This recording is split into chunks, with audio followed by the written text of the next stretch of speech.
Hi everyone, I'm Arthur Dickens and this is my Rugby Legends podcast. In each episode, I interview an amazing rugby player or coach to get their insight and advice for young rugby players just like me who are keen to learning it better.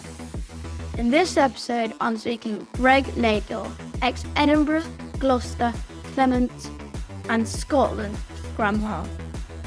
Greig is a legend of the Scottish game, a dynamic scrum-half and sometimes fly-half, who also a first-choice goal kicker. In 76 appearances for Scotland, he scored over 700 points. Greig holds the record for the most appearances as a captain of the Scotland men's team. He led the national side 40 times between 2013 and 2019. I hope you find Greig's knowledge and wisdom as helpful as I did. Enjoy.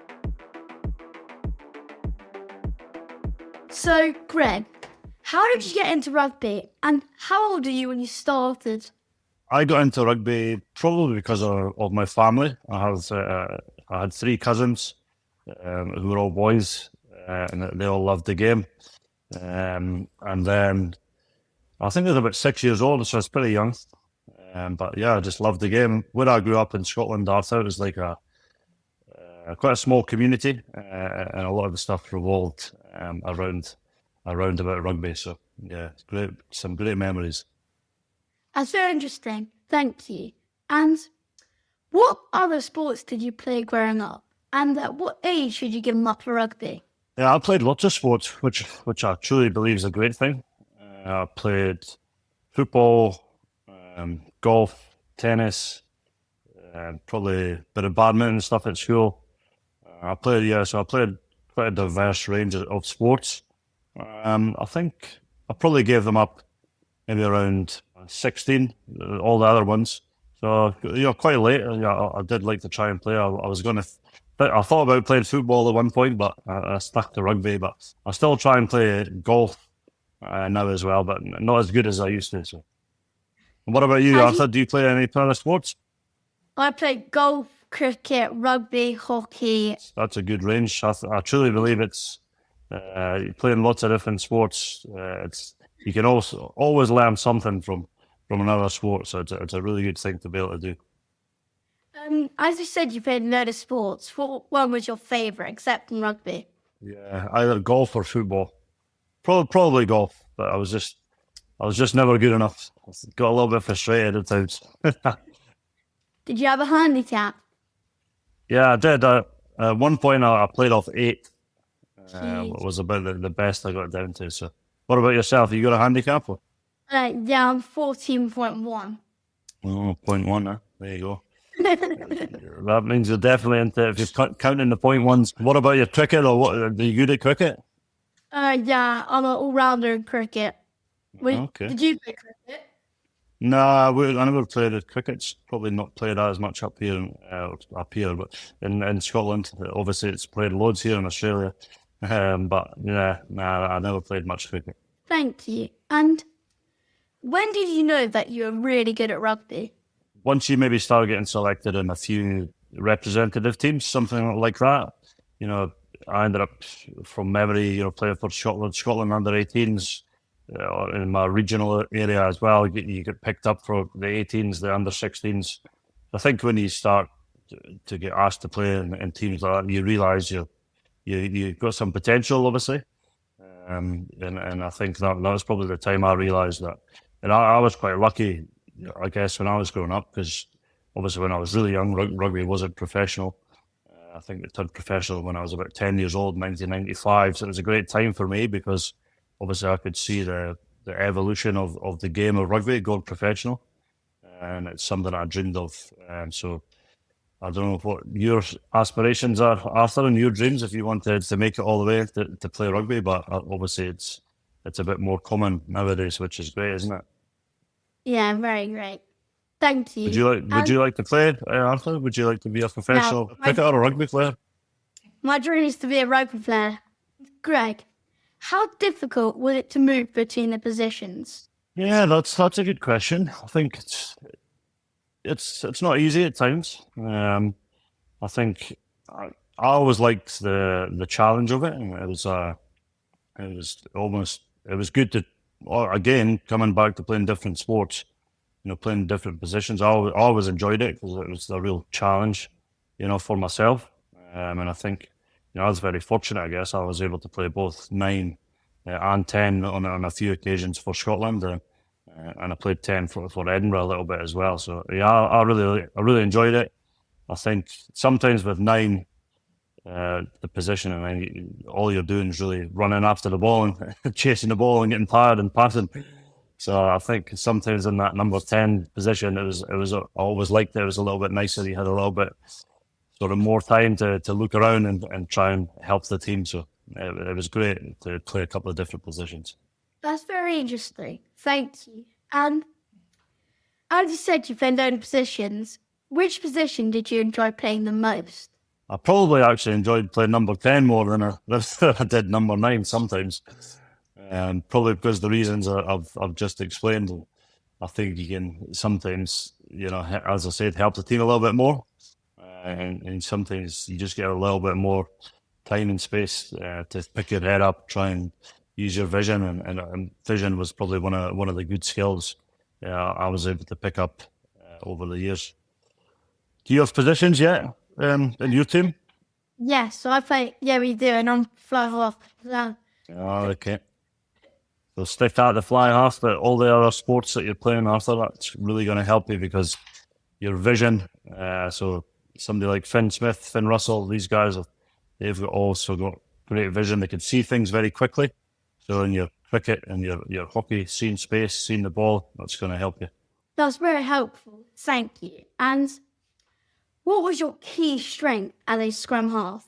Probably my key strength was, trying to do probably my decision making. So trying to do the right thing at the right time. I think I really had to work hard at, developing my game, my passing, my kicking. That probably became a strength of mine as well. But I think what I sort of prided myself on was my real decision making to really help the team, whether it's to, whether pass, kick, run, whatever that decision is. I really tried to make that a real strength of mine through understanding the game.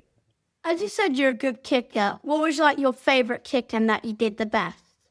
Yeah, kicking. I always enjoyed kicking, which I think for any youngster that's a kicker, if you can enjoy what you're doing, I think eventually I was very lucky. Obviously, I got to play in front of big full stadiums and a lot of people watching on the TV. But I think if you can not think about that and just keep thinking about the skill and keep enjoying the skill, that'll really help you. So coming back to my favourite kick. Well, probably for Edinburgh Rugby. Actually, we once played Racing Metro up in Edinburgh, and from memory, the final score was I think 48 points to 47, and I was able to kick when we were on 46. I kicked the conversion to make it 48 points to 47, and that one kind of sticks in my mind. That's very interesting. Thank you. What was the hardest part about playing scrum half? The hardest part about playing scrum half, I would say, difficult to say the hardest, because you're touching the ball so many times. Between the 9 and the 10, you probably touch the ball more times than anybody else in a game of rugby. So I guess, that decision making, it comes into back into the equation. I think, having good skills because you're touching the ball so many times.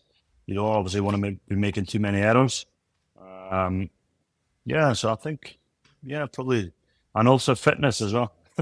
Probably the hardest thing, actually. You're probably one of the fittest players in the team. So I think maybe, some people that just, watch rugby on the weekend maybe don't appreciate a lot of the hard work that goes in behind the scenes. So probably between the number 9 and the fullback 15s, they probably normally, sometimes depending on the game, wingers, they clock up the most meters probably in a game of rugby. So the fitness is got to be right up there to be a halfback. Can you tell us more about that? So what it looks like, well, certainly now in the modern day, players all go through a Bronco test. So that is a test where pretty much the whole team gets tested, but it's always good for the minds and the 15s, as I said, to probably finish out in front. So you start on the try line, you run to 20 metres, back to the try line, out to the 40, back to the try line, out to the 60 metres, back to the try line. And that's only one rep, and you got to do that 5 times, just as quick as you can. And that's basically, most teams use that kind of test. So there you go. You can maybe try that. After you can get you and your teammates can try it. That's what our coach at my club rugby actually introduced a couple of weeks ago. Well, there you go. Can you remember? Did you get a time at all? We all ran as a team. We have to do it after every training session, which isn't the best. What's the best piece of advice a coach has gave you? Just be yourself, I think, is probably one of the best pieces of advice I've had. You pick up a lot of good things over the years, but I think that one of the most important things is being true to yourself. And I think if you had a coach once, just told me just to be myself, just play the game that I think's right, and I think that's always really stuck in my mind. Really being myself. I always enjoyed the game of rugby, and so that's something I really tried to keep doing. Even playing for Scotland, playing professionally.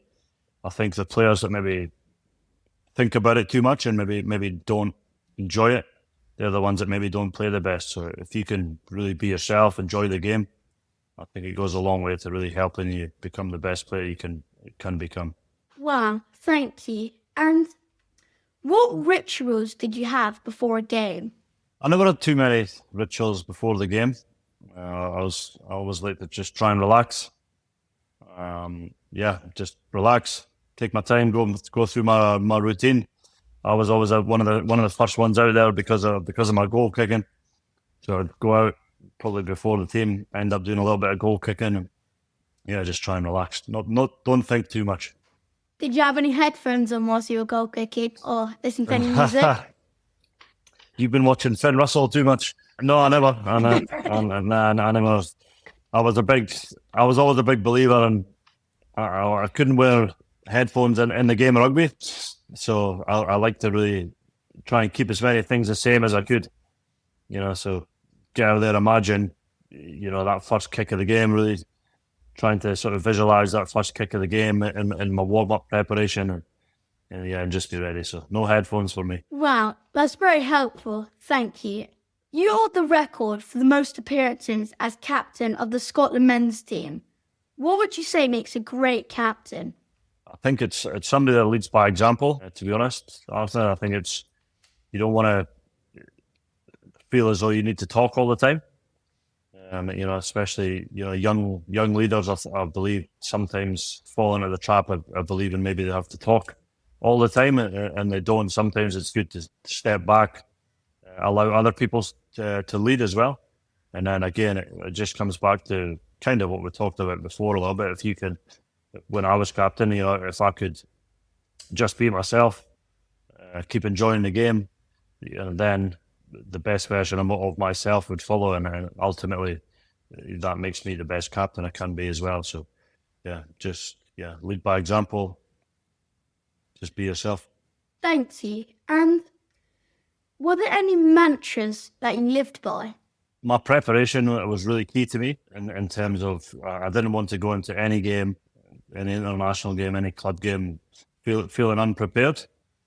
So that was probably one of the key things for me. Is if I felt I'd done enough work in the week, I'd done all my video analysis, all that stuff, all my preparation going into the game. That was the only really thing that I sort of, lived by. And then after that comes back to, I gave myself self-confidence by being prepared.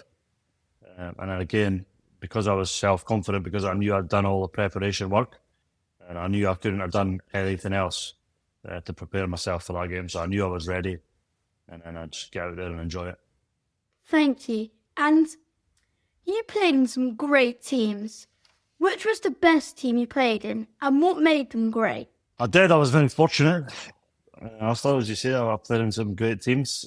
I think any great team, I think, really understands the common goal. So obviously that common goal is to win on the weekend or to win a championship or whatever that is. So I played in a few really good Scotland teams. The Lions team that I was part of in 2017, it was a great team as well.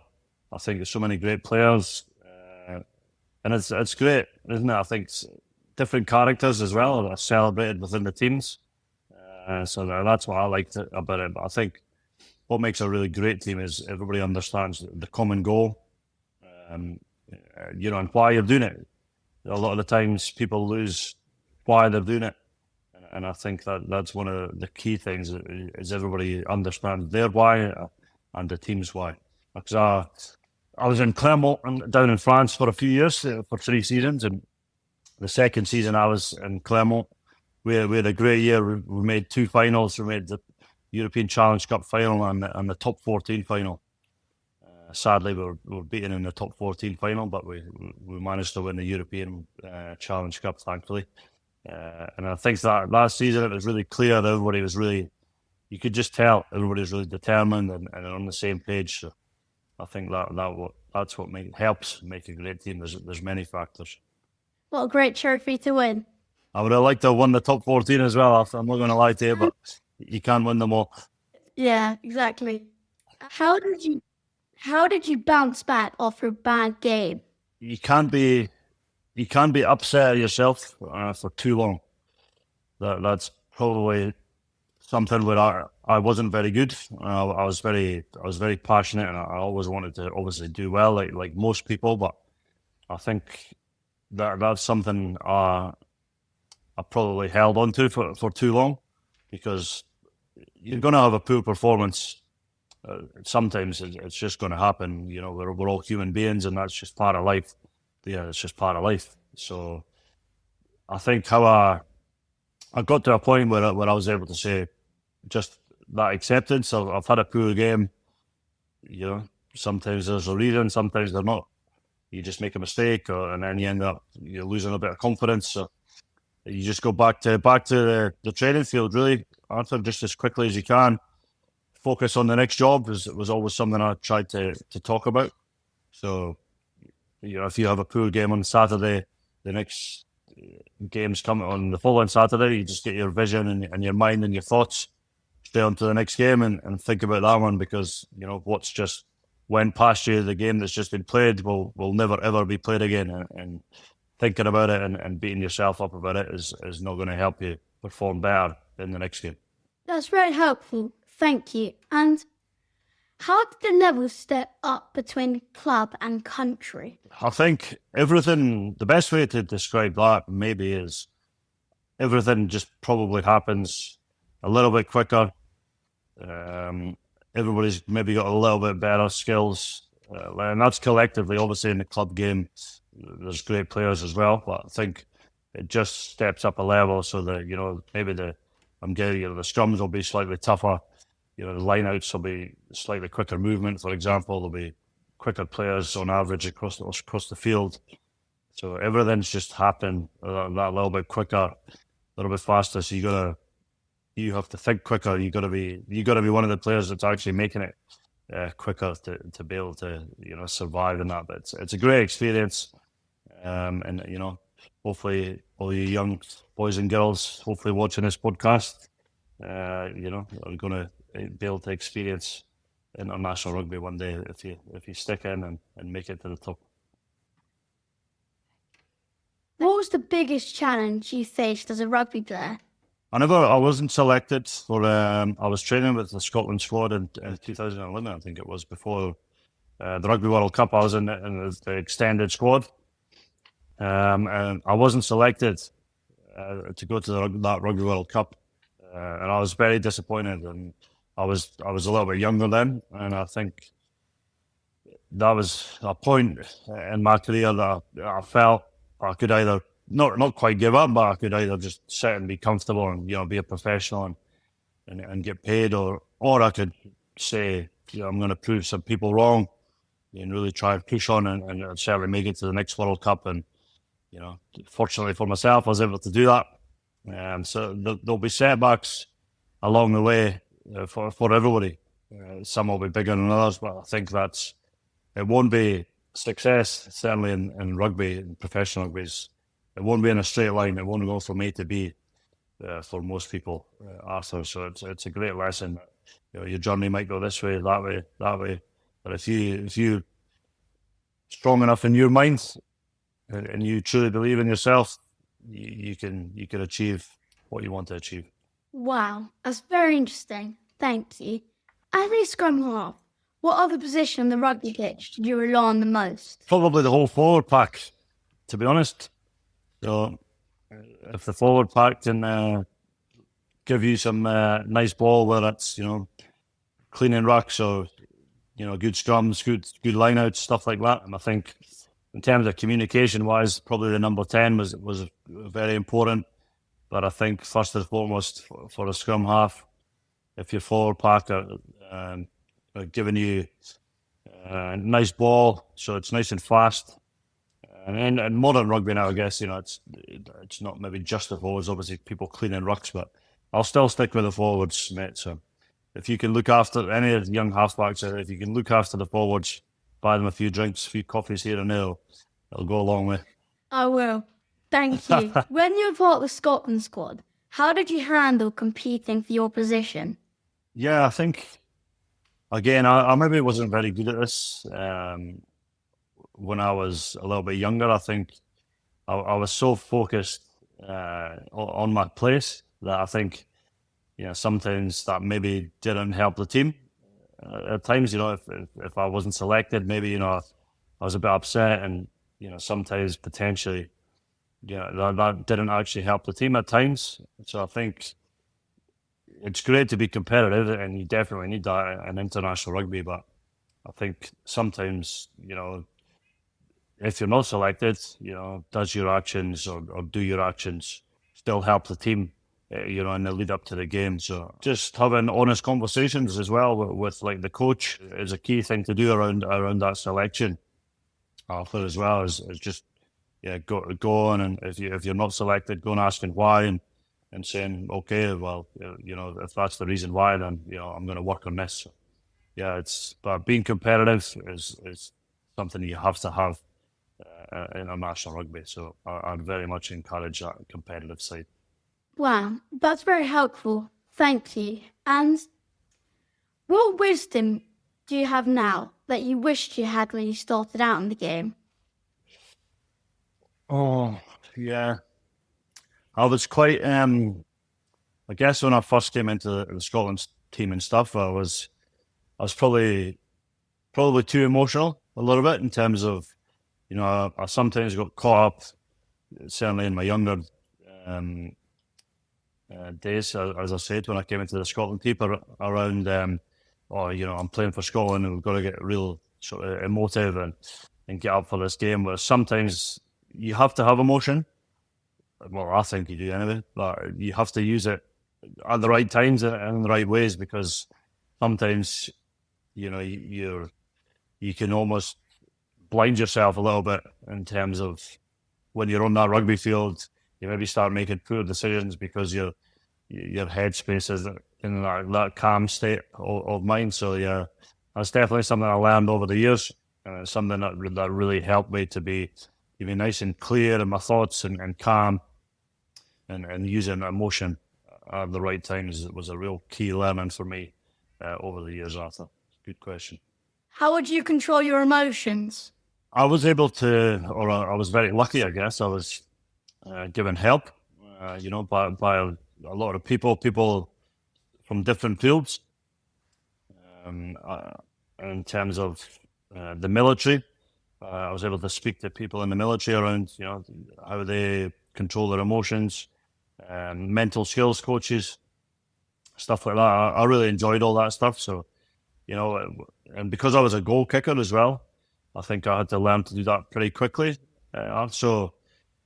And everything's based around process, so especially goal kicking. So, if you're putting the ball on that tee, if I was in Murrayfield Stadium, for example, and there's 70,000 people, making noise and chanting, some of them cheering for you, some of them are maybe not cheering for you. So, but if I start to worry about the crowd, if I start to worry about that external noise and pressure, or perceived pressure, because it's really just a perception pressure, then maybe I'm going to miss that kick. If I just worry about my process, think about my skill, if I can stay present within the game of rugby. So, if I, again, to use as an example, if I'm in Murrayfield Stadium, if I'm, really clear in my mind, if I can look up and I can see the clock, there's 32 minutes played. Okay, there's 32 minutes played. This is the scoreline. What's my next job? And be really clear, and just be present around being a really good rugby player. Thank you. And what do you miss most about playing rugby? Yeah, I think I missed the changing room probably. After, in terms of the I'm sure you guys at your club at the moment, I'm sure you have a bit of fun and some laughs and stuff like that, which I hope you do. So I think that's what anybody will miss the most. It's funny because when you become a professional rugby player, that environment pretty much becomes your life, really, because you do it most days. So it can become a bit of a shock when you come out the other side and you don't have that network around about you. So it's important to. I'm very fortunate, I've got a beautiful wife and three young kids, 3 young boys, Arthur, that keep me very busy. So I've got other things to worry about, which is great. But definitely the changing room would be what I would miss the most. Do your kids play rugby? Yeah, they do. My 2 big boys do anyway. I've got my oldest, he's 10, nearly 11. So they play, Rudy, he's called, and Rocco. They both play, they're 10 and 8. So they both play in Japan. We're currently still over in Japan. But my little Max is only 2. So I'm sure watching his brothers, mate, he'll be the next one to start playing the game as well. Wow, thank you. And how did you cope with your nerves before a game, and what kind of techniques did you use? I think that's probably coming back to a little bit of that mental skills stuff that we touched on, and probably also that preparation, I guess, as well. If you feel really prepared, and really, you need to try and, again, it's like goal kicking stuff. The human brain if you've got a goal kick, the first thing that the human brain will tell you is don't miss, and that's the last thing you need to be thinking about. So you're having a real positive mindset, around you're going and playing the game. So look forward to the challenge. So if you're in the tunnel and a big test match, you got to be looking forward to that challenge. You don't want to be thinking, I don't want to run out on this field. What if I make a mistake or something like that? I think you trust your process, trust your preparation. Don't worry about making mistakes. And if you can do that, you can control your real positive mindset, for yourself. That's the key. Thank you. And what legacy do you feel you have left in the game from playing your rugby days? I'd always just tried to be the best version of myself, Arthur. That was kind of what I was all about. I think I was always willing to give my time, especially to young players, to really help them. So hopefully my legacy around the players, the clubs I've been involved with is a real positive one, and I always try to make any environment I went into, I definitely tried to make it better. So I can feel real confident about saying things like that. So and I certainly tried my hardest. So that's all you can do.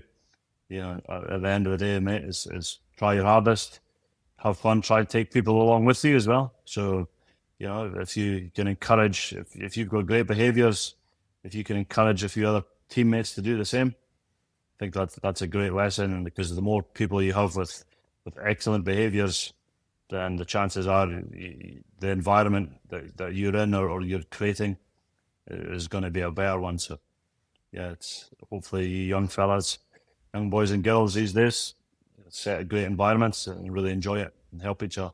Wow, that's very interesting. Thank you. There's no So, issue. Greg, what was your favourite match you've ever played in?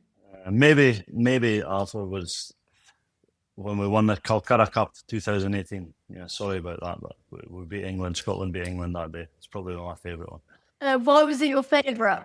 We hadn't beaten England for a long time, and I think we played really well that day up in Scotland, up in Murrayfield. So, yeah, that was probably why. What was your favourite trophy you've ever won, since you've won quite a lot? Yeah, I mean, the Calcutta Cup, that's a great trophy to win when you play against England. I think it was great to win a trophy with Claremont. Sadly, as I said, it wasn't the top 14. We won the Challenge Cup. Also won the Challenge Cup with Gloucester. Thank you. And who was your favourite player growing up? My favourite player growing up was George Gregan, actually, Australian player. He used to play halfback for Australia. Excellent player. He was quite small. That's maybe what attracted me to watching him. But he was really a really smart player, and he was sort of coming through and playing for Australia when I was starting to watch the Tri Nations as it was back then. So he was my favourite player when I was growing up. And what was your favourite try or conversion? I scored a try for Scotland against Samoa in the 2015 World Cup up in Newcastle. And maybe thinking back, maybe that was probably my favourite try. The game was probably a bit closer than we would have hoped that day. We probably never played our best game, but yeah, I was able to score there and really help the team. And yeah, that was probably the one that sticks in my mind. Thank you. And thanks so much for being on my podcast. I really appreciate it. And who of your rugby mates would you say would be great on my podcast? If you could get a hold of Finn Russell, Finn would be good. And thanks so much. I really appreciate taking your time to be on the podcast. Thank you. No problem. Pleasure, mate.